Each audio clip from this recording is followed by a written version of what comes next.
എല്ലാ വിദ്യാർത്ഥികൾക്കും പുതിയൊരു വീഡിയോയിലേക്ക് സ്വാഗതം.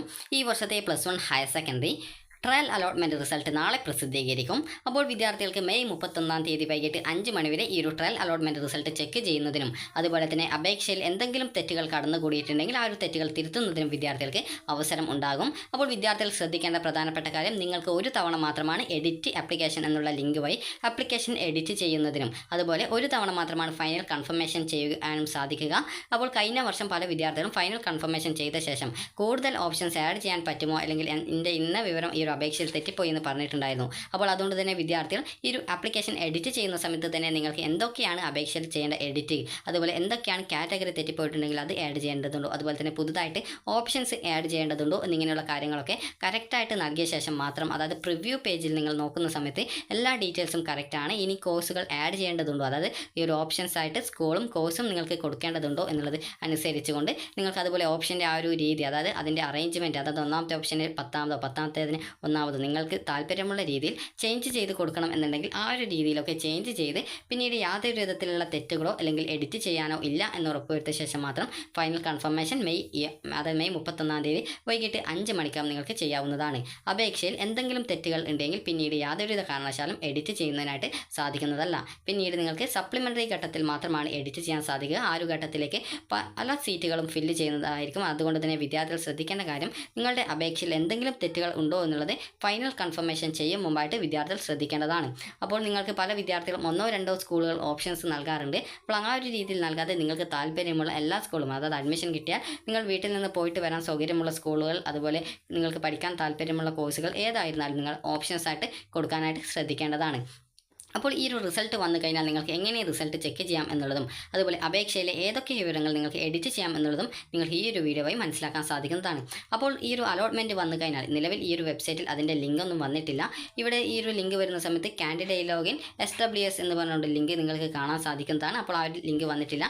നിങ്ങൾക്ക് ജസ്റ്റ് ഈ ഒരു ലിങ്ക്, അതായത് ഇത് മോഡൽ റെസിഡൻഷ്യൽ സ്കൂളിൻ്റെ ലിങ്കാണ്. നിങ്ങൾക്ക് താമസിച്ച് പഠിക്കാൻ താല്പര്യമുള്ള SC/ST കാറ്റഗറിയിലുള്ള വിദ്യാർത്ഥികൾ ഉണ്ടെങ്കിൽ നിങ്ങൾക്ക് ഈ ഒരു മോഡൽ റെസിഡൻഷ്യൽ സ്കൂളിലേക്ക് കാൻഡിഡേറ്റ് ലോഗിൻ ക്രിയേറ്റ് ചെയ്തുകൊണ്ട് നിങ്ങൾക്ക് അപേക്ഷ നൽകാവുന്നതാണ്. അപ്പോൾ അതിൻ്റെ ലാസ്റ്റ് ഡേറ്റ് ഈ ഒരു മെയ് 30 അപ്പോൾ വിദ്യാർത്ഥികൾക്ക് നിങ്ങൾക്ക് ഇതുപോലെയാണ് കാൻഡിഡേറ്റ് ലോഗിൻ SWS എന്ന ലിങ്ക് ക്ലിക്ക് ചെയ്യുന്ന സമയത്ത് കാണാൻ പറ്റുക. ഇവിടെ നിങ്ങളുടെ ആ ഒരു ആപ്ലിക്കേഷൻ നമ്പർ, അതുപോലെ നിങ്ങളുടെ പാസ്വേഡ്, അതുപോലെ നിങ്ങൾ ഏത് ജില്ലയിലേക്കാണോ അപേക്ഷിച്ചത് ആ ഒരു ജില്ല എന്നിവ നൽകി ലോഗിൻ ചെയ്യുകയാണ് ചെയ്യുന്നത്.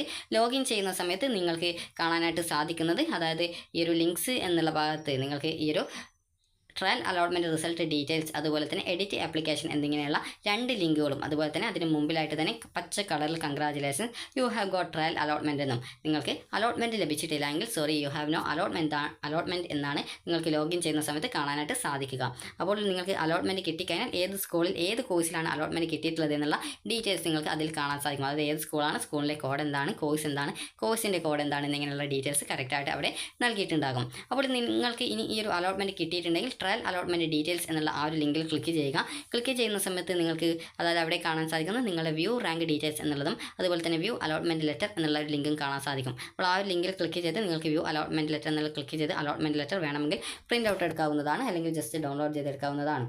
അപ്പോൾ നിങ്ങൾക്ക് അതുപോലെ തന്നെ റാങ്ക് ഡീറ്റെയിൽസ് എന്നുള്ള ക്ലിക്ക് ചെയ്യുന്ന സമയത്ത് നിങ്ങളുടെ റാങ്കും അതുപോലെ ആ ഒരു സ്കൂളിൽ അലോട്ട്മെൻറ്റ് ലഭിച്ച വിദ്യാർത്ഥിയുടെ ആ ഒരു റാങ്കും നിങ്ങൾക്ക് കാണാൻ സാധിക്കും. അപ്പോൾ നിങ്ങൾക്ക് ആ ഒരു സ്കൂളിൽ റാങ്ക്, അത് അലോട്ട്മെൻറ്റ് ഫസ്റ്റ് അലോട്ട്മെൻറ്റ് കിട്ടാൻ സാധ്യതയുണ്ടോ എന്നുള്ളത് മനസ്സിലാക്കാം. ഈ ഒരു ട്രയൽ അലോട്ട്മെൻറ്റ് എല്ലാ വിദ്യാർത്ഥികൾക്കും കിട്ടാറില്ല. അതായത് നിങ്ങൾക്കിപ്പോൾ ഈ ഒരു ട്രയൽ അലോട്ട്മെൻറ്റ് കിട്ടിയെന്ന് കരുതി ഫസ്റ്റ് അലോട്ട്മെൻറ്റിൽ കിട്ടണം എന്നില്ല. അതേസമയം ട്രയൽ അലോട്ട്മെൻറ്റ് കിട്ടിയത് കൊണ്ട് ഫസ്റ്റ് അലോട്ട്മെൻറ്റിൽ കിട്ടാതിരിക്കണം എന്നില്ല. അപ്പോൾ അതുകൊണ്ട് തന്നെ നിങ്ങൾക്ക് ഈ ഒരു അലോട്ട്മെൻറ്റിൽ കിട്ടിയാലും കിട്ടിയിട്ടില്ലെങ്കിൽ പ്രത്യേകിച്ച് നിങ്ങൾ പേടിക്കേണ്ട ആവശ്യമില്ല. കാരണം ഈ ഒരു ട്രയൽ അലോട്ട്മെൻറ്റിൽ കിട്ടാത്തവർക്ക് ഫസ്റ്റ് അലോട്ട്മെൻറ്റിൽ കിട്ടും, അതുപോലെ തന്നെ കിട്ടിയവർക്ക് കിട്ടാറില്ല, അതുപോലെ കിട്ടിയവർക്ക് കിട്ടാറുമുണ്ട്. അപ്പോൾ ഈ രീതിയിൽ പല രീതിയിൽ തന്നെ അലോട്ട്മെൻറ്റ് കിട്ടുകയും കിട്ടാതിരിക്കുകയൊക്കെ ചെയ്യും. അപ്പോൾ നിങ്ങൾ അത് ആലോചിച്ച് പ്രത്യേകിച്ച് ടെൻഷൻ അടിക്കാനായിട്ട് യാതൊരുവിധ ആവശ്യമില്ല.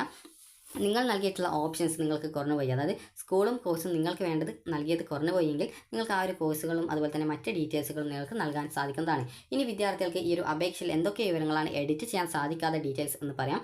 നിങ്ങൾ അപേക്ഷ നൽകുമ്പോൾ നിങ്ങൾ നൽകിയിട്ടുള്ള ജില്ല അത് നിങ്ങൾക്ക് എഡിറ്റ് ചെയ്യാൻ സാധിക്കില്ല. അതുപോലെ നിങ്ങൾ നൽകിയിട്ടുള്ള SSLC സ്കീം, അതുപോലെ തന്നെ രജിസ്ട്രേഷൻ നമ്പർ, മന്തോ പാസ്, അതുപോലെ ഇയർ ഓഫ് പാസ്, അതുപോലെ തന്നെ date of birth, mobile number, അതുപോലെ നിങ്ങൾ എങ്ങനെയാണ് അപേക്ഷിച്ചത്, ആ മോഡ് ഓഫ് ആപ്ലിക്കേഷൻ സബ്മിഷൻ എന്നിങ്ങനെയുള്ള ഡീറ്റെയിൽസ് വഴിയുള്ള ഏതൊരു വിവരങ്ങളും നിങ്ങൾക്ക് എഡിറ്റ് ചെയ്യാൻ സാധിക്കുന്നതാണ്. ഇനി വിദ്യാർത്ഥികൾ ശ്രദ്ധിക്കേണ്ട പ്രധാനപ്പെട്ട കാര്യം, നിങ്ങൾക്ക് ഈ ഒരു മെയ് 31-ാം തീയതി വൈകിട്ട് 5 മണി വരെ നിങ്ങൾക്ക് എഡിറ്റ് ചെയ്യാനുള്ള അവസരമുണ്ട്. അപ്പോൾ വിദ്യാർത്ഥികൾ ശ്രദ്ധിക്കേണ്ട മറ്റൊരു കാര്യം എന്ന് പറയുന്നത്, എഡിറ്റ് ചെയ്യുന്ന സമയത്ത് നേരത്തെ പറഞ്ഞതുപോലെ തന്നെ ഒരു തവണയാണ് നിങ്ങൾക്ക് ഈ ഒരു എഡിറ്റ് ചെയ്ത് ആപ്ലിക്കേഷൻ ഫൈനൽ കൺഫർമേഷൻ ചെയ്യാൻ സാധിക്കുക. ഫൈനൽ കൺഫർമേഷൻ ചെയ്യാതെ അപേക്ഷകൾ നിങ്ങൾക്ക് വീണ്ടും എഡിറ്റ് ചെയ്യാൻ സാധിക്കുമെങ്കിലും നിങ്ങൾക്ക് ഈ ഒരു ഫൈനൽ കൺഫർമേഷൻ ചെയ്ത ശേഷം പിന്നീട് അപേക്ഷ വീണ്ടും എഡിറ്റ് ചെയ്യാനുള്ള അവസരം ഉണ്ടായിരിക്കുന്നതല്ല. അതുകൊണ്ട് തന്നെ അപേക്ഷയിൽ എന്തൊക്കെ തെറ്റുകളുണ്ട്, അതുപോലെ എന്തൊക്കെ ഓപ്ഷൻസ് എന്നിവ ആഡ് ചെയ്യേണ്ടതുണ്ടോ, ഓപ്ഷനെ റീ അറേഞ്ച് ചെയ്യേണ്ടതുണ്ടോ, അല്ലെങ്കിൽ ഏതെങ്കിലും ഓപ്ഷൻസ് ഒഴിവാക്കേണ്ടതുണ്ടോ എന്നിങ്ങനെയുള്ള കാര്യങ്ങളൊക്കെ നിങ്ങൾ തീരുമാനിച്ച ശേഷമാണ് ഈ ഒരു അപേക്ഷ എഡിറ്റ് ചെയ്യേണ്ടത്. അപ്പോൾ വിദ്യാർത്ഥികൾക്ക് എഡിറ്റ് ചെയ്യാനായിട്ട് നേരത്തെ പറഞ്ഞതുപോലെ തന്നെ കാൻഡിഡേറ്റ് ലോഗിൻ ചെയ്യുന്ന സമയത്ത്, അതായത് കാൻഡിഡേറ്റ് ലോഗിൻ SWS എന്ന ലിങ്കിൽ ആപ്ലിക്കേഷൻ നമ്പർ, പാസ്വേഡ്, ജില്ല എന്നിവ നൽകി ലോഗിൻ ചെയ്ത ശേഷം നിങ്ങൾക്ക് എഡിറ്റ് ആപ്ലിക്കേഷൻ എന്ന് പറഞ്ഞുകൊണ്ട് ഒരു ലിങ്ക് കാണാൻ സാധിക്കും. അതിൽ ക്ലിക്ക് ചെയ്ത ശേഷം വിദ്യാർത്ഥികൾക്ക്, അതായത് ആ ഒരു ലിങ്കിൽ ക്ലിക്ക് ചെയ്യുന്ന സമയത്ത് നിങ്ങളോട് OTP ചോദിക്കുന്നതാണ്. അപ്പോൾ നിങ്ങൾ OTP കറക്റ്റായിട്ട് നിങ്ങളുടെ ഫോണിൽ വരുന്ന OTP നൽകുക. അതിനുശേഷം അത് സബ്മിറ്റ് ചെയ്ത് കഴിഞ്ഞാൽ വിദ്യാർത്ഥികൾക്ക് പിന്നീട് നിങ്ങളുടെ അപേക്ഷ എഡിറ്റ് ചെയ്യുന്നതിനായിട്ടുള്ള പേജിലേക്ക് പോകും, അതായത് ആ ഒരു ഫോം പേജിലേക്ക് പോകും. അപ്പോൾ ഫോമിൽ നിങ്ങൾക്ക് നിങ്ങൾ നൽകിയിട്ടുള്ള ഡീറ്റെയിൽസ് ഒക്കെ കറക്റ്റായിട്ട് കാണാൻ സാധിക്കുന്നതാണ്. അപ്പോൾ അതിൽ എവിടെയെങ്കിലും നിങ്ങൾക്ക് തെറ്റുകൾ എന്തെങ്കിലും ഉണ്ടെങ്കിൽ അത് നിങ്ങൾക്ക് തിരുത്തി കൊടുക്കാവുന്നതാണ്. അപ്പോൾ ഇവിടെ കറക്റ്റായിട്ട് ഈ ഒരു തെറ്റുകൾ എന്തൊക്കെയാണ് വരാൻ സാധ്യതയുള്ളത് എന്നത് നോക്കാം. അപ്പോൾ സാധാരണഗതിയിൽ അതായത് ഈ ഒരു ജാതി, കാറ്റഗറി എന്നിവ ഡീറ്റെയിൽസ് നൽകുന്ന സമയത്ത് ചില പൊരുത്തക്കേടുകൾ കാണാറുണ്ട് എന്നുള്ള കാര്യം പറഞ്ഞിട്ടുണ്ട്. അപ്പോൾ അതിൽ നിങ്ങൾക്ക് എന്തൊക്കെ ഡീറ്റെയിൽസാണ് അതായത് ആ ഒരു തെറ്റ് വരുന്നത് എന്ന് നോക്കാം. ഇയവ, അതുപോലെ തന്നെ അതായത് ഇയവ, തീയ, ബില്ലാവ എന്നീ ജാതിയിൽ രേഖപ്പെടുത്തുന്ന വിദ്യാർത്ഥികൾ കാറ്റഗറി ആയിട്ട് OBC, അതായത് ഹിന്ദു OBC എന്ന് സെലക്ട് ചെയ്യാറുണ്ട്. അപ്പോൾ അങ്ങനെയല്ല, നിങ്ങൾക്ക് ഇതിൽ ഓരോ വിഭാഗത്തിനും സംവരണം ഉള്ളത് കൊണ്ട് തന്നെ കറക്റ്റായിട്ട് തന്നെ നിങ്ങളുടെ കാറ്റഗറി സെലക്ട് ചെയ്യേണ്ടത് നിർബന്ധമാണ്. അതായത് നിങ്ങൾ ETB, അതായത് ഇയവ, തീയ, ബില്ലാവ എന്നീ ജാതി ഉൾപ്പെടുന്ന വിദ്യാർത്ഥികൾ ETB എന്നാണ് നിങ്ങളുടെ കാറ്റഗറി ആയിട്ട് സെലക്ട് ചെയ്യേണ്ടത്. അതുപോലെ തന്നെ നിങ്ങളുടെ SSLC സർട്ടിഫിക്കറ്റിൽ നിങ്ങളുടെ എല്ലാ കാറ്റഗറിയിലും അപേക്ഷയിലേക്ക് അതുപോലെ തന്നെ പകർത്താൻ പറ്റില്ല. അതായത് ഇയവ, മുസ്ലിം, അതുപോലെ തന്നെ മറ്റ് പിന്നോക്ക ഹിന്ദു വിഭാഗങ്ങൾ, അതുപോലെ തന്നെ പിന്നോക്ക ക്രിസ്ത്യൻ, ലത്തീൻ, കത്തോലിക്ക, ധീവര, വിശ്വകർമ്മ, കുശവൻ, കുടുംബി എന്നിവരുടെ സർട്ടിഫിക്കറ്റിൽ OBC എന്നായിരിക്കും ഉണ്ടാവുക.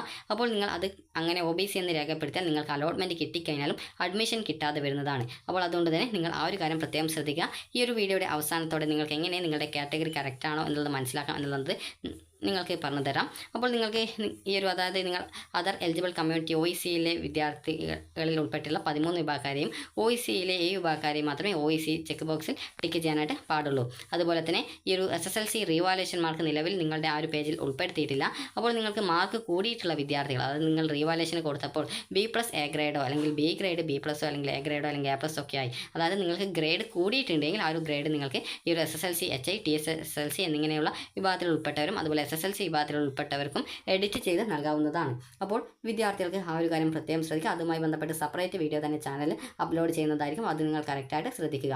അതുപോലെ തന്നെ വിദ്യാർത്ഥികൾ ശ്രദ്ധിക്കേണ്ട പ്രധാനപ്പെട്ട കാര്യം, നിങ്ങളുടെ റാങ്ക് ചിലപ്പോൾ 300-നും 400-നും മുകളിലോ റാങ്കാണ് കാണുന്നതെങ്കിൽ ആ ഒരു സ്കൂളിൽ നിങ്ങൾക്ക് അലോട്ട്മെൻറ്റ് കിട്ടില്ല എന്ന് നിങ്ങൾ കരുതേണ്ട ആവശ്യമില്ല. കാരണം ഇത് ട്രയൽ അലോട്ട്മെൻറ്റ് ആയതുകൊണ്ട് തന്നെ ആ ഒരു ജില്ലയിൽ അപേക്ഷ നൽകിയിട്ടുള്ള വിദ്യാർത്ഥികളിൽ ആ ഒരു സ്കൂളും കോഴ്സും ഓപ്ഷനായിട്ട് നൽകിയിട്ടുള്ള മുഴുവൻ വിദ്യാർത്ഥികളെയും ഉൾപ്പെടുത്തിക്കൊണ്ടാണ് ആ ഒരു റാങ്ക് ലിസ്റ്റ് തയ്യാറാക്കിയിട്ടുള്ളത്. അതുകൊണ്ടാണ് നിങ്ങളുടെ റാങ്ക് ഒരു 300-ഉം 400-ഉം ഒക്കെ കൂടുതൽ അല്ലെങ്കിൽ ഡിഫറൻസ് ഒക്കെ ആയിട്ട് കാണുന്നത്. അപ്പോൾ ഒരു സ്കൂളിൽ അപേക്ഷിച്ച വിദ്യാർത്ഥികൾക്ക് എല്ലാവർക്കും അവിടെ തന്നെ അലോട്ട്മെൻറ്റ് കിട്ടണം എന്നില്ല. അതുകൊണ്ടാണ് നിങ്ങൾക്കും അവിടെ അലോട്ട്മെൻറ്റ് കിട്ടാനുള്ള സാധ്യതയുണ്ട്. അപ്പോൾ നിങ്ങൾ ഓപ്ഷൻസ് എഡിറ്റ് ചെയ്യുന്ന സമയത്ത് നിങ്ങൾ ശ്രദ്ധിക്കേണ്ടത്, നിങ്ങൾക്ക് കൂടുതൽ ഓപ്ഷൻസ് ആഡ് ചെയ്യുന്നുണ്ടെങ്കിൽ ആഡ് ചെയ്ത് കൊടുക്കാവുന്നതാണ്. അതുപോലെ തന്നെ നിങ്ങളുടെ അപേക്ഷയിൽ തെറ്റായ വിവരങ്ങൾ, അതായത് ബോണസ് പോയിന്റ് സർട്ടിഫിക്കറ്റ്, അതുപോലെ EWS സർട്ടിഫിക്കറ്റ്, അതുപോലെ തന്നെ ടൈ ബ്രേക്കിന് ഉപയോഗിക്കുന്ന സർട്ടിഫിക്കറ്റുകൾ, അത് LSS, USS, അതുപോലെ നിങ്ങളുടെ കാറ്റഗറി എന്നിങ്ങനെയുള്ള അലോട്ട്മെൻറ്റിനെ ബാധിക്കുന്ന, അതായത് ഈ ഒരു പ്രോസ്പെക്ടസിൽ പറഞ്ഞ പ്രകാരമുള്ള ഡോക്യുമെൻറ്റുകൾ, അത് സർട്ടിഫിക്കറ്റ് ഒന്നും ഇല്ലാതെ നിങ്ങൾ ആ ഒരു കാര്യം ഉണ്ട്, അതായത് EWS സർട്ടിഫിക്കറ്റ് കയ്യിലില്ല, പക്ഷേ EWS സർട്ടിഫിക്കറ്റ് ഉണ്ട് എന്ന് പറഞ്ഞുകൊണ്ട് യെസ് എന്നുള്ള സെലക്ട് ചെയ്തിട്ടുള്ള വിദ്യാർത്ഥികൾക്ക് അങ്ങനെ അലോട്ട്മെൻറ്റ് കിട്ടുകയാണെങ്കിൽ തന്നെ അലോട്ട്മെൻറ്റ് കിട്ടിയിട്ടുള്ള സ്കൂളിൽ നിന്നും അഡ്മിഷൻ നൽകുന്നതായിരിക്കില്ല. അതുകൊണ്ട് തന്നെ അപേക്ഷയിൽ എന്തെങ്കിലും തെറ്റുകൾ ഉണ്ടെങ്കിൽ വിദ്യാർത്ഥികൾ ഈ ഒരു മെയ് 31 വൈകിട്ട് 5 മണിക്കുള്ളിൽ നിങ്ങളുടെ ആ ഒരു അപേക്ഷ ഫൈനൽ കൺഫർമേഷൻ ചെയ്യുന്നതിന് മുമ്പായിട്ട് എഡിറ്റ് ചെയ്യുകയും എഡിറ്റ് ചെയ്ത് തെറ്റുകളൊക്കെ തിരുത്തിയ ശേഷം അതുപോലെ നിങ്ങൾക്ക് വേണ്ട ഓപ്ഷൻസ് ഒക്കെ ആഡ് ചെയ്ത് അവസാനം നിങ്ങൾക്ക് പ്രിവ്യൂ പേജ് കാണാൻ പറ്റും. പ്രിവ്യൂ പേജിൽ ഫുള്ളായിട്ട് നിങ്ങൾ നൽകിയിട്ടുള്ള ഡീറ്റെയിൽസ്, കാറ്റഗറി, അതുപോലെ ജാതി, അതുപോലെ മതം എന്നിങ്ങനെയുള്ള കാര്യങ്ങളൊക്കെ കറക്റ്റായിട്ട് തെറ്റിയിട്ടില്ല എന്നുള്ള കാര്യം പ്രത്യേകം ഉറപ്പുവരുത്തുക. ഒരു തവണ നിങ്ങൾ വായിച്ച് നോക്കാതെ 2-3 പ്രാവശ്യം ജസ്റ്റ് ഒന്ന് ചെക്ക് ചെയ്ത് നോക്കുക. അപ്പോൾ എന്തെങ്കിലും തെറ്റുകളുണ്ടെങ്കിൽ അത് ആ ഒരു സമയത്ത് തന്നെ തിരുത്തുക. തെറ്റുകളൊന്നും ഇല്ല എങ്കിൽ നിങ്ങൾക്ക് ഫൈനൽ കൺഫർമേഷൻ ചെയ്യാവുന്നതാണ്. അപ്പോൾ ഫൈനൽ കൺഫർമേഷൻ ചെയ്ത് കഴിഞ്ഞാൽ നിങ്ങൾക്കൊരു പ്രിൻറ്റ് ആപ്ലിക്കേഷൻ എന്ന് പറഞ്ഞിട്ടുള്ള ഒരു ലിങ്കാണ് കാണാൻ സാധിക്കുക. അതിൽ ക്ലിക്ക് ചെയ്തുകൊണ്ട് നിങ്ങളുടെ ആപ്ലിക്കേഷൻ്റെ പ്രിൻ്റ് ഔട്ട് നിങ്ങൾക്ക് എടുക്കാവുന്നതാണ്.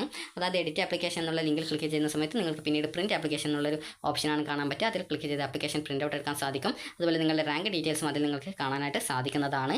അപ്പോൾ വിദ്യാർത്ഥികൾ ഫൈനൽ കൺഫർമേഷൻ ചെയ്ത് കഴിഞ്ഞാൽ പിന്നീട് യാതൊരുവിധ എഡിറ്റുകളും നിങ്ങൾക്ക് ചെയ്യാൻ സാധിക്കില്ല. അതുപോലെ തന്നെ ഈ ഒരു മെയ് 31 വിദ്യാർത്ഥികൾക്ക് ആവശ്യമെങ്കിൽ അപേക്ഷയിൽ എഡിറ്റുകൾ ചെയ്യേണ്ടതാണ്. ഇനി വിദ്യാർത്ഥികൾക്ക് ഇവിടെ നിങ്ങൾക്ക് കാറ്റഗറി എന്താണെന്നുള്ളത് കാണിച്ചു തരാം. നിങ്ങൾക്ക് ഇവിടെ HSK വെബ്സൈറ്റിൽ വ്യൂ പ്രോസ്പെക്ടസ് എന്നുള്ള ഓപ്ഷൻ കൊടുത്തിട്ടുണ്ട്. അപ്പോൾ ഇവിടെ അപ്പൻഡിക്സ് 2 എന്ന് പറഞ്ഞുകൊണ്ട് ഒരു ലിങ്ക് കൊടുത്തിട്ടുണ്ട്. അത് ക്ലിക്ക് ചെയ്യുക. ക്ലിക്ക് ചെയ്ത് കഴിഞ്ഞാൽ ഒരു PDF നിങ്ങൾക്ക് ഡൗൺലോഡ് ആക്കിയിട്ട് കിട്ടുന്നതാണ്. അപ്പോൾ ഈ ഒരു PDF നിങ്ങൾക്ക് ഇവിടെ കട്ടിയിൽ കൊടുത്തിട്ടുള്ളതാണ് നിങ്ങളുടെ കാറ്റഗറി എന്ന് പറയുന്നത്. അതുപോലെ തന്നെ നിങ്ങളുടെ ജാതി, അതായത് ഈ ഒരു കാസ്റ്റ് എന്ന് പറയുന്നത് നിങ്ങൾക്ക് ഇവിടെ കട്ടി കുറച്ചിട്ട് കൊടുത്തത് കാണാം. അപ്പോൾ നിങ്ങൾ ശ്രദ്ധിക്കേണ്ടത് ഇതിൽ നിങ്ങളുടെ ആ ഒരു കാസ്റ്റ് ഏതാണ് എന്നുള്ളത് നോക്കുക. അപ്പോൾ ഏത് കാസ്റ്റിലാണ് നിങ്ങൾ ഉൾപ്പെട്ടിട്ടുള്ളത്, അതിന് മുമ്പിലായിട്ട് ഈ ഒരു രീതിയിൽ കട്ടിയിൽ കൊടുത്തിട്ടുള്ള ഒരു, അതായത് ETB ആണോ അല്ലെങ്കിൽ മുസ്ലിം ആണോ അല്ലെങ്കിൽ ലാറ്റിൻ കത്തോലിക് അല്ലെങ്കിൽ SIUC ആംഗ്ലോ ഇന്ത്യൻ, ഇതുപോലെ നിങ്ങൾക്ക് ഏതാണ് നിങ്ങളുടെ ആ ഒരു കാസ്റ്റിന് മുമ്പിൽ കട്ടിയിൽ നൽകിയിട്ടുള്ള കാറ്റഗറി, അതാണ് നിങ്ങളുടെ കാറ്റഗറി ആയിട്ട് പരിഗണിക്കുക.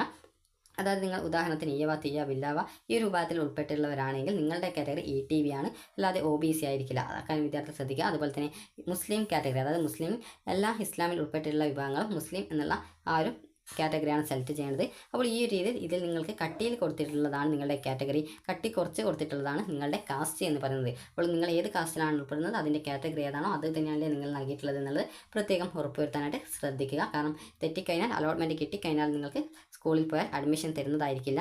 അപ്പോൾ വിദ്യാർത്ഥികൾക്ക് ഈ ഒരു വീഡിയോ ഉപകാരപ്രദമായിട്ടുണ്ടെങ്കിൽ ലൈക്ക് ചെയ്യുക, ഷെയർ ചെയ്യുക. Thank you.